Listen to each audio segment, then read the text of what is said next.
दोस्तों, आज मैं आपको कल्कि अवतार के रहस्यमयी तथ्य बताऊंगा जो अपने कहीं नहीं सुनी होगी, इसलिए कहानी को पूरा सुने। भगवान कल्कि को विष्णु जी का अंतिम अवतार माना गया है। पौराणिक मान्यता के अनुसार पृथ्वी पर जब पाप की सीमा पार होने लगेगी तब दुष्टों के संहार के लिए विष्णु जी का यह अवतार प्रकट होगा। भागवत पुराण में कल्कि अवतार की कथा विस्तार से है। कथा के अनुसार उत्तर प्रदेश के संभल ग्राम में कल्कि भगवान का जन्म होगा। आइए जानते हैं भगवान कल्कि के बारे में ऐसे रहस्य जो कम लोगों को पता है। पुराणों के अनुसार भगवान विष्णु हर युग के अंत में अवतार लेकर धर्म को पुनर्स्थापित करते हैं।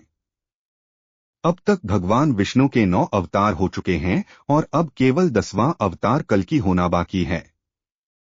इस अवतार के बारे में पुराणों में बताया गया है कि कलयुग के अंत में भगवान यह अवतार लेंगे और अधर्मियों का अंत करके फिर से धर्म का राज स्थापित करेंगे।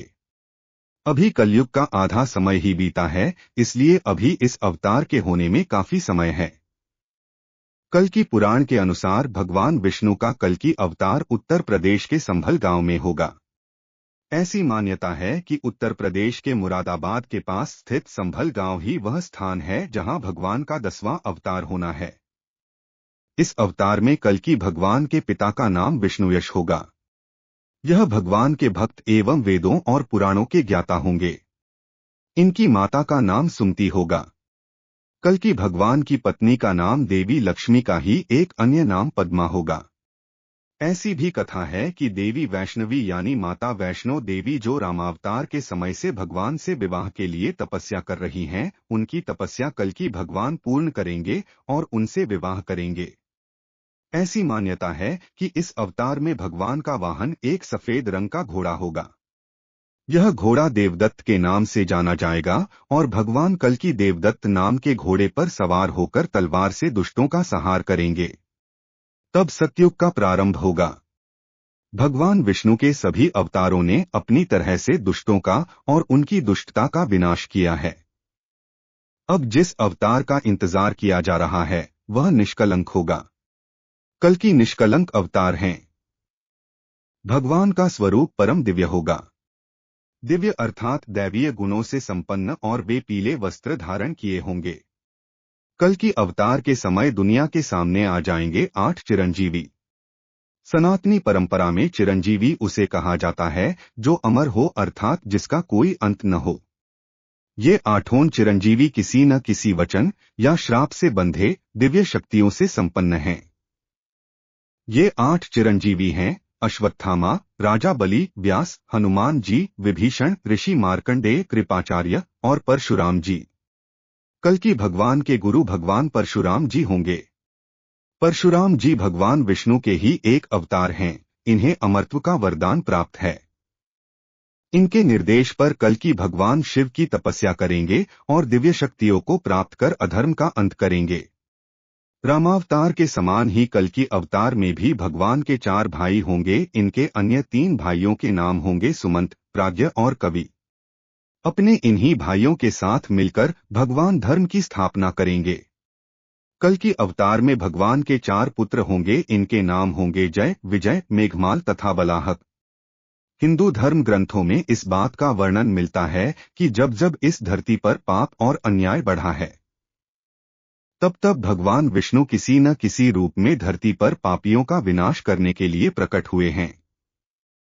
वामन अवतार, नरसिंह अवतार, मत्स्य अवतार, राम अवतार, श्री कृष्ण अवतार ये सभी इस बात के प्रमाण हैं। विष्णु जी के 10 अवतारों का उल्लेख शास्त्रों में मिलता है, जिनमें से उन्होंने अब तक 9 अवतार ले लिया है, लेकिन कलयुग में उनका अंतिम अवतार होना अभी बाकी है। श्रीमद् भगवत पुराण के 12वें स्कंद में लिखा है कि भगवान का कल्कि अवतार कलयुग के अंत और सत्ययुग के संधि काल में होगा। शास्त्रों की माने तो भगवान राम और श्री कृष्ण का अवतार भी अपने अपने युगों के अंत में हुआ था। इसलिए जब कलयुग का अंत निकट आ जाएगा तब भगवान कल्कि जन्म लेंगे। कल्कि अवतार के समय दुनिया के सामने आ जाएंगे चिरंजीवी। सनातनी परंपरा में चिरंजीवी उसे कहा जाता है जो अमर हो अर्थात जिसका कोई अंत न हो। वैदिक परंपरा में ऐसे 8 चिरंजीवियों का उल्लेख आता है। इन 8 लोगों में बलि, ऋषि मार्कंडेय, हनुमान जी, कृपाचार्य, अश्वत्थामा, विभीषण, वेदव्यास और परशुराम को शामिल किया गया है। महाराज बलि को सबसे प्रथम चिरंजीवी माना जाता है। पाताल लोक के राजा महाबली ऋषि कश्यप के पड़पोते, हिरण्यकश्यप के प्रपौत्र, प्रहलाद के पोते तथा विरोचन के पुत्र थे। राजा बलि का संपूर्ण राज्य सुख शांति तथा समृद्धि से भरा हुआ था। इस कारण उन्होंने अश्वमेध यज्ञ का आयोजन कर तीनों लोकों पर अपना प्रभुत्व बनाए रखने की योजना बनाई। जब इस खबर के बारे में स्वर्गलोक में देवताओं को पता चला तो संपूर्ण देवताओं में तनाव तथा भय का माहौल बन गया। इसके पश्चात स्वर्ग के राजा देवराज इंद्र के अनुरोध पर देवताओं की सहायता के लिए विष्णु जी आगे आए। भगवान विष्णु ने वामन अवतार लिया और राजा बलि से मुलाकात की। उन्होंने राजा से उन्हें जमीन दान देने के लिए कहा। भगवान विष्णु के वामनावतार के बारे में जाने बिना ही बलि उन्हें जमीन देने के लिए तैयार हो गए। वामनावतार ने अपना विशाल रूप धारण किया एवं अपने 2 पगों में ही संपूर्ण स्वर्ग व पृथ्वी को नाप लिया। उनके 2 कदम रखने के पश्चात उनके लिए तीसरा पग रखने के लिए कोई स्थान शेष नहीं बचा तो राजा बलि ने अपना वचन पूरा करने के लिए वामनावतार को उनका तीसरा पग रखने के लिए अपना सिर समर्पित कर दिया। इसके पश्चात वामन ने राजा बलि के ऊपर अपना तीसरा पग रखकर उन्हें पाताल लोक भेज दिया। वामनावतार ने बलि को सतयुग में इंद्र बनने का वरदान दिया। पौराणिक कथाओं के अनुसार दूसरा चिरंजीवी ऋषि मार्कंडेय को माना जाता है। वह भगवान विष्णु तथा शिव के अनन्य भक्त थे। भृगु वंश से संबंध रखने वाले ऋषि मार्कंडेय मरुदमती तथा ऋषि मृकंडु के पुत्र थे। ऋषि मृकंडु तथा मरुदमती एक पुत्र की कामना करते हुए भगवान शिव की पूजा की। इसके फलस्वरूप भगवान शंकर ने पूजा से प्रसन्न होकर उन्हें 2 विकल्प दिए। प्रथम यह किया तो वह अधिक बुद्धिमान पुत्र का चुनाव कर सकते हैं किंतु वह बालक अल्पायु होगा, या वह ऐसा बालक चुन सकते हैं जिसका जीवन तो लंबा हो किंतु वह कम बुद्धि वाला होगा। भगवान शिव द्वारा ऐसा विकल्प रखने पर ऋषि मृकंडु ने बुद्धिमान पुत्र का चुनाव किया।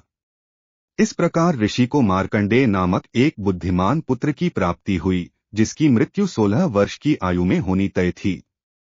जब मार्कंडेय बड़े हुए तो शिव के भक्त बन गए। 16 वर्ष के मार्कंडेय एक दिन मंदिर में जब शिव की पूजा कर रहे थे तो मृत्यु के देवता यम उनके प्राण लेने के लिए आए। यमराज ने रस्सी फेंकी और मार्कंडेय के गले में फंदा डाल दिया। फंदा डलते ही मार्कंडेय शिवलिंग से लिपट गए व शिव की आराधना करने लगे।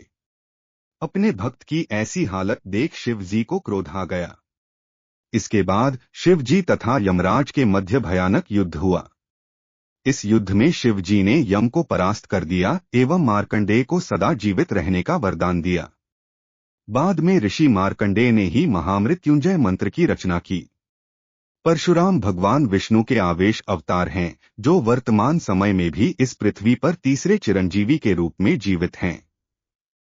इनका जन्म सतयुग और त्रेता के संधिकाल में वैशाख मास के शुक्ल पक्ष की तृतीया यानी अक्षय तृतीया को हुआ था। परशुराम ने 21 बार पृथ्वी से समस्त क्षत्रिय राजाओं का अंत किया था।